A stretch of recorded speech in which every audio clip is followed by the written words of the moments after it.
बिस्मिल्लाहिर्रहमानिर्रहीम। अस्सलाम वालेकुम जी। मेरे साथ पाकिस्तान तहरीक इंसाफ के सीनियर रहनुमा जमशेद इकबाल चीमा मौजूद हैं और उन्होंने आज प्रेस कॉन्फ्रेंस में बड़ी एक खौफनाक बात की कि पाकिस्तान की 23 करोड़ आवाम जो है वो कहत की जानिब बढ़ रही हैं।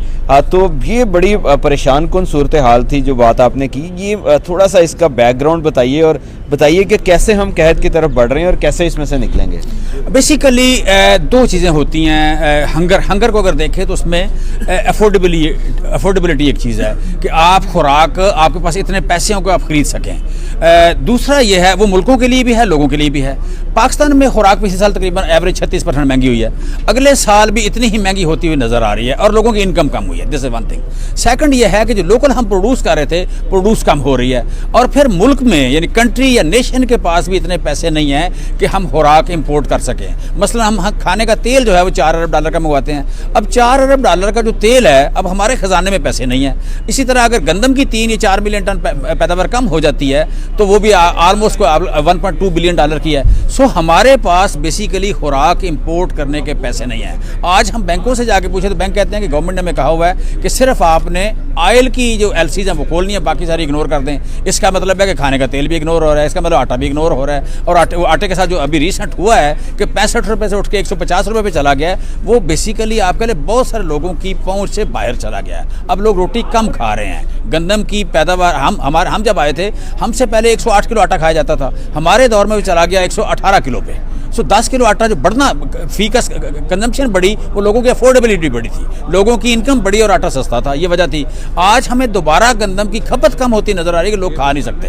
लिहाजा अगर आप भूखे रहते हैं या आपका पड़ोसी भूखा है या गरीब आदमी भूखा है तो इसका मतलब हम कहत भुगत रहे हैं और वाकई हम भुगत रहे हैं। तो अब जो ये इन्होंने आपने बताया कि जिस तरह खाद कम जा रही है, दूसरी चीज़ें जा रही हैं, तो ये क्या सिचुएशन है कि अब पैदावार हमारी कम हो रही है या क्या इशू है जो आपने कहत वाली बात की? बेसिकली देखें, दो हैं, रबी और खरीफ।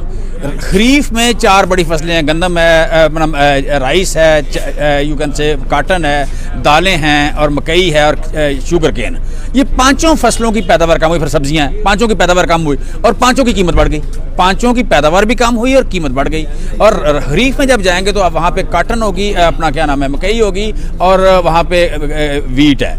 वीट में अभी तक 31% DAP कम इस्तेमाल हुई है, 16% यूरिया कम इस्तेमाल हुई है, 60% के लगे पोटाश कम हुई है। ट्रैक्टर लोग खरीद नहीं रहे। सो जब ज़री मदाखल कम हुए हैं तो उससे पैदावार कम होगी। हम तो कर रहे हैं कि इस साल जो खतरनाक बात है कि गंदम की पैदावार कम हो जाएगी। अब गंदम की पैदावार कम होती है तो उसी वक्त आप कह लें कि आपको जो पिछले सालों में 2 मिलियन टन मंगवाना पड़ती थी, अगले साल 4 या 5 मिलियन या 6 मिलियन टन। और 6 मिलियन टन मंगवाने के आपके पास पैसे नहीं है। जब पैसे नहीं है तो डॉलर नहीं है आपके पास, तो फिर आप वाकई कहत की तरफ बढ़ रहे हैं। चीमा साहब, मैं आखिरी ये ज़री सवाल करूँगा, फिर एक पॉलिटिकल सवाल करना है कि हमारे यहाँ जो है वो कम हो रही है, ज़री ज़मीन बहुत ज़्यादा कम हो रही है। आप लोगों के पास क्या प्लान है? डेफिनेटली आप इस वक्त मेजॉरिटी पार्टी हैं, आप लोग क्या करेंगे?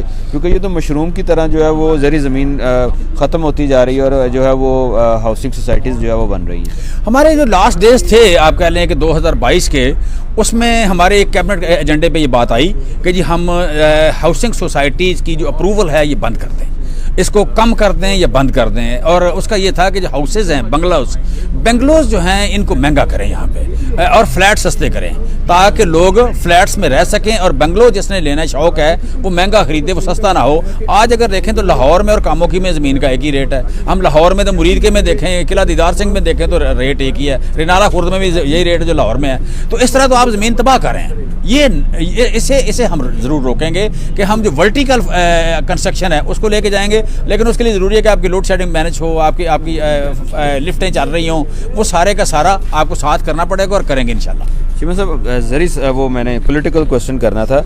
पंजाब में 2 नाम दिए हैं मुस्लिम लीग नून ने, अहद चीमा का और मोहसिन नकवी का नाम दिया है। अगर ये पार्लिमानी कमेटी जो है वो आपस में नहीं मिल बैठते या इस पर कोई डिस्कशन नहीं होती या कोई किसी एक नाम पे नहीं पहुंचते तो इलेक्शन कमीशन के पास जाएगा मामला। अब इलेक्शन कमीशन जो है वो आपको भी पता है जिस तरह बाइस्ड हैं, तो वो अगर जो है इन 2 नामों में से किसी को कर ले तो क्या तहरीक इंसाफ कबूल कर लेगी और उनके पास आगे फिर क्या ऑप्शन है?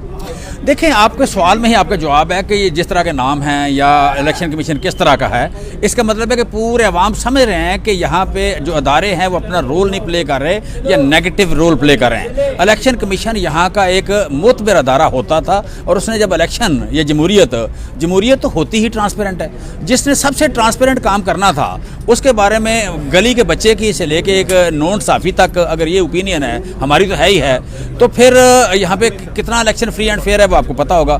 دوسری بات یہ کہ پی ڈی ایم کی جماعتوں کی نیت اس سے واضح ہوتی ہے۔